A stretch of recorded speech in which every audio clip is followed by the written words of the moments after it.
Ladies and gentlemen, in the next 18 minutes, 2,844 children will be born. In the next 18 minutes, 2,000 people will die.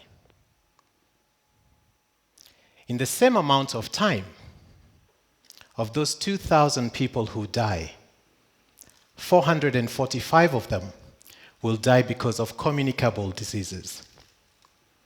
383 due to hunger.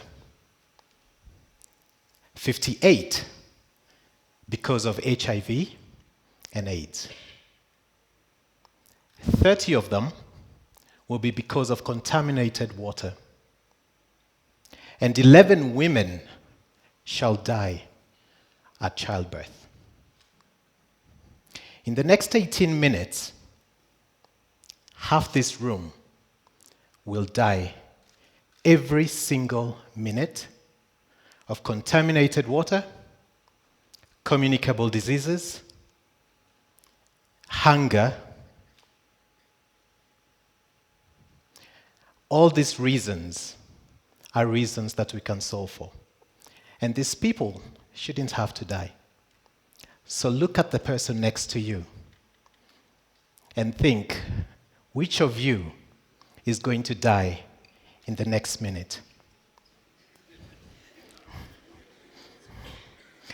So, extreme poverty was defined by the United Nations as a condition of severe deprivation of basic human needs, including water, sanitation, access to health, etc.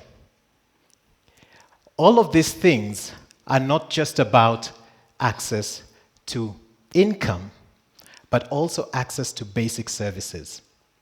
I am Charles Murito, a pragmatic idealist.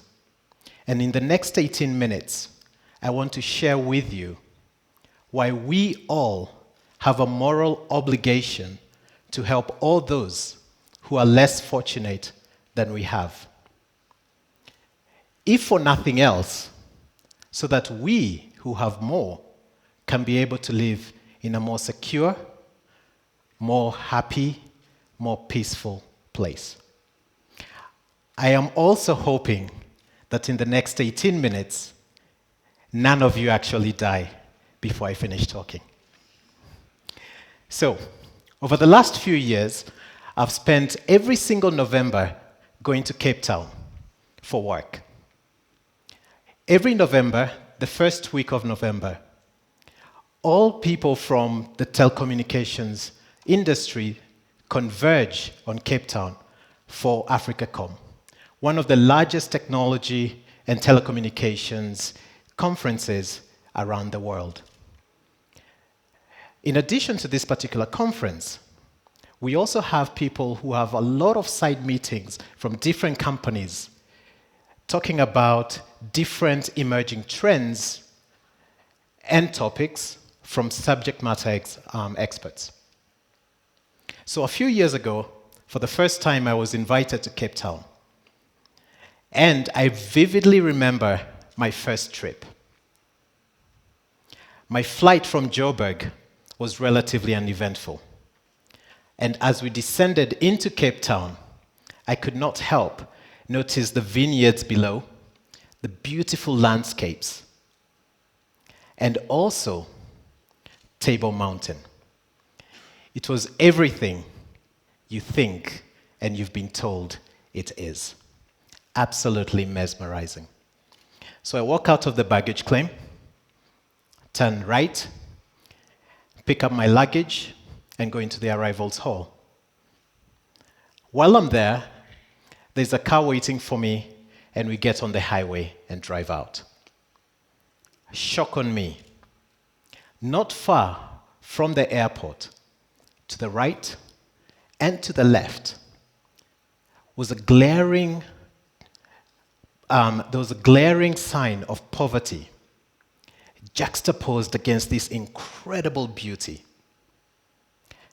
And the pragmatic idealist that I am, I had to struggle to really put these two things together.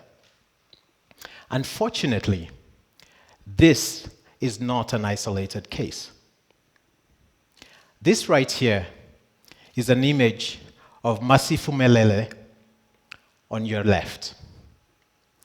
It is a community 20 kilometers southwest of Cape Town City, where 40,000 people live in extremely tough conditions. Amenities are scarce, an overcrowded school, no police station, and an understaffed clinic. Yet, over 30 to 40% of the population of Masifumelele are actually infected with HIV and AIDS. Over the weekend, the University of Cape Town Students' Health Organization comes to staff it. Hardly sufficient. And here's the irony of Masifumelele. It's actually a Xhosa word that means, let us succeed. Next to Masifumelele, less than 20-second dash, is the beautiful gated community of Lake Michel. Multi-million-dollar houses, multi-stories, overlooking this amazing lake, surrounded by an electric fence. But this is not just a challenge in South Africa. Let's come back closer to home. Someone told me that behind every single affluent suburb in Nairobi is a slum. Deep sea. How many of you know about deep sea? How many of you have heard of deep sea? I see some hands going up. For those who don't know, it's actually smack in the middle of Muthaiga and Parklands. But it's not the only one. So even further away is Mexico City, whereby the vastness of the disparity just across the road is absolutely shocking. When you look at these images by Johnny Miller of unequal sins, he does such a great job bringing to life this big challenge that we're facing around the world. It's absolutely fascinating as well as surreal to look at the wealth inequality between the two sides, and it stretches as far as the eye can see. According to the latest World Bank estimates, poverty rates have fallen from 56% in 1990 to about 43% in 2012. Now, this is a great thing. Unfortunately, the number of absolute poor people across Africa has actually risen from 280 million people in 1990 to 330 million in 2012. And what's crazy about that is that that's the entire population of Kenya. Poverty and education has actually been going down, but unfortunately, it's actually been hard to reduce it in the more rural areas, whereby this still exists. The picture of inequality across Africa is incredibly complex. 7 out of the 10 most unequal countries in the world are actually here in Africa. In addition to that, most of them are from Southern Africa. And South Africa itself is actually the most unequal country in the world. And when this inequality hits disproportionate levels, the worst manifests itself. So we have to solve for inequality. And speaking of inequality, the worst that manifests itself, the case in point, is history and looking back. So I'm sure most of you know about the French Revolution. The French Revolution was one of the darkest times of France's history. It was about 10 years between 1789 and 1799. It kicked off with Bastille Day, when the people actually stormed into Bastille prison. And what happened was, at this particular time, France was going through an economic depression whereby most people were hungry, there was no food to go around, and unfortunately, for the upper class who was stable, comfortable, they did not know what was happening beyond the doors or the gates of their homes. Worse off, in Versailles at the royal court, they were completely oblivious of the challenge that was happening. Most people were so destitute at this particular point that they had to resort to prostitution and theft just to put food on the table. What happened was, with this level of indifference, the popular people actually arose. And in this escalating crisis, they revolted and they captured the king, King Louis XVI, decapitated his head, and it took this great cost to actually transform France into a republic. Unfortunately, for the next 10 years, as I mentioned, it was one of the worst and darkest periods of France's history, whereby it was known as the Reign of Terror. But out of this, the ideal of liberation, equality, and fraternity were born. Now, what's interesting is that this notion of fraternity is the essence of Ubuntu, which most of us as Africans know very well about. What do we say? It takes a village, right? At the end of the day, we have to think about what we do for each other to make sure that we're taking care of each other. So this is Theo, my godson. He's under about 2.5 years old, and he's one of my 4 godchildren who I absolutely love to death. I'm sure each and every one of you here has a Theo in their lives. Now, I know that you want the best for your Theo. You want to make sure that the loved ones that you have the best quality life that they can have over time. However, as long as there's inequality, crime goes up, insecurity increases, etc. And at the end of the day, how high can your walls be?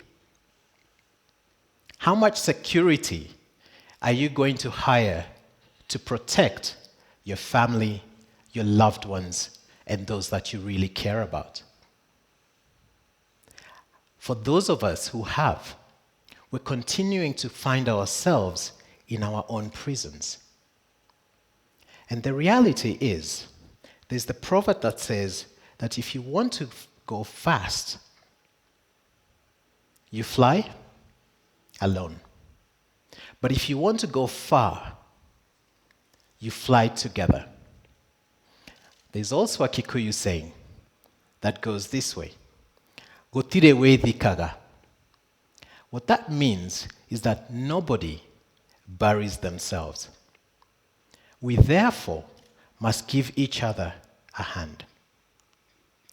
With this in mind, I want to close by telling you of how you can do this in your own simple way, which doesn't cost much, but makes such a big difference in other people's lives. So I'll give you a story about a few years back when I moved back to Kenya, when I started interacting with a lot of artists. I discovered that it was really hard for up-and-coming artists to be able to showcase their work and their talent. And for those established ones, it was hard for them to actually earn a decent living. And the reality of it was such. For those established ones, they had to pay somewhere between 30 and 70% of the proceeds from their work to the gallery owners. So what happened was, I met an artist who I had been looking for quite some time. And this artist, his work is incredible. Patrick Kenothia. I don't know if any of you know him. And Patrick had a studio in Banana. And when I was with a group of friends of mine, they were talking about how much they were trying to find this guy. And I said, I know him. So we organized that they would go to Patrick's studio. And once I spoke to Patrick, it was a bit too far for most of the people to actually go. So what I did was, I told Patrick, how about you bring your work to an apartment that I was renovating? And basically, we cleaned this place on a Saturday afternoon at 12 o'clock. As you can see, there are no lights, the floor is bare, barely a place where you can have what historically people think of as an art gallery. But what happened was that while people came, the first one, Patrick actually sold about 18 pieces of work. That was in December 2014. In January 2015, a whole bunch of people kept asking me, are you doing that art thing again? I hadn't intended to do it, but I called Patrick and he said, I'll actually get a few more artists to do this with me. So they brought their work and someone else actually came in, and his name is Sam. So what happened with Sam is that he sold 2 pieces of painting that afternoon. And while he was walking out at the end of the day, he pulled me aside and said, Charles, I just want to thank you for given us this opportunity. And for the work that I've sold, the money and the proceeds that I have made will go towards finishing up the roofing of a house that I'm building and buying doors and windows for my new home. 7 months later, he sent me a photo of himself, his wife, and twin boys sitting in front of their newly finished home. From that moment on, every single time that I think that I'm not going to do these art shows again, I remember him. How such a seemingly small thing that was on my part had such a big deal to do with him. And what happened is that has now become a fully fledged exhibition every last Saturday of the month. In fact, today we had one. And now we hold it at Dusit. Capital FM Kids Club promote it. We have a nice kids corner. And that is what keeps me going every single month that we do this. So, what I want to say is that each one of you have to think about what is your small act that you can do that will change someone's life. And what is your small act that you can do that will help reduce the inequality? Because at the end of the day, it is our moral obligation to help those who have less than we do. And again, if for no other reason, because for those who we love, if we're going to make sure that they live in an equal, safe society, we have to make sure that we all rise together. Thank you very much.